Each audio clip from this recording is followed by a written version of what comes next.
So today I'm gonna talk about masks and the important things we need to know about how do the masks work, as well how do we use them safely. One, how do they work? Uh, the coronavirus and other viruses travel out of us in our secretions when we talk, when we laugh, when we sneeze, in large droplets. The virus doesn't travel alone. That's in large droplets. The masks keep those large droplets from traveling out and infecting someone else.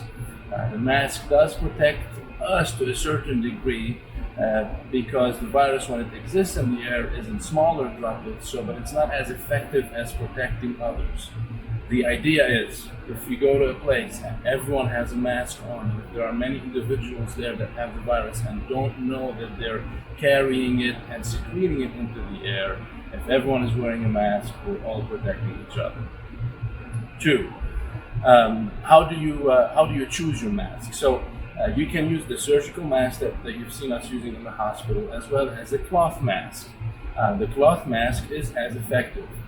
The way you find the best mask for you is just make sure that you find something that fits well, that can cover your nose and mouth most of the time. As far as the cloth mask, the thicker the fabric, or if there are multiple layers to the cloth mask, the better. That provides protection both outwards and inwards. So how do you put the mask on? Anytime it comes to mask, make sure you wash your hands first. So if you're at home and before you leave, wash your hands with soap and water for 20 seconds, then put your mask on. If you're out and about, make sure you have your hand sanitizer with you and sanitize your hands before you put your mask on. You want to try to avoid touching the front surface of the mask because if you touch any surface where the virus is on that surface, you could contaminate your mask. So three, very important. We all inhale and exhale through both our nose and our mouth. So the mask has to be covering our nose and our mouth most of the time.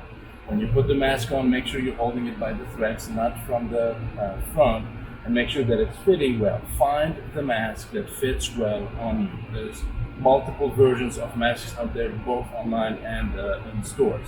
For the surgical mask, if you notice that when you're speaking, it slides up or down, you can find hooks online also that will keep the mask from sliding down mostly and uncovering your nose. It's very important that you cover your nose. Four, how to remove the mask. Wash your hands before you remove the mask, and hold it from the threads and remove it from the threads. Five, wash your hands as frequently as you can, because some of us don't notice that we're touching our masks through the day or when we're out and about, so we don't even realize it. That's why we wash our hands frequently. Keep your hand sanitizer with you. That will help from contaminating the front of the mask and inhaling any germs. Six, if you have a cloth mask, make sure you laundry wash it every day. That's very important, because when you're in the community, there could be things that are sticking to the front of the mask. That's why you want to wash it every day. Seven, I've heard people say, I can't tolerate it. I'm just going to share a personal experience with you. When I was a medical student 20 years ago and I went for the first time to the OR and I was asked to put a mask on, I didn't think I was going to survive the day. It's not easy, it's not normal, it's not natural. You get used to it. It took me a couple days and I got used to it. I also felt that I was not breathing well. I felt that I was suffocating somehow. You get used to it. The point here is you're not going to be wearing the mask the whole time when you're at home. You want to wear it as much as you can. Keep it on you for as long as you can when you're going anywhere that there are crowds that you could be exposing others or exposed yourself. If we all do this, that is probably the most selfless thing that we can do today. We will be protecting each other and mitigating the spread of the coronavirus. Thank you.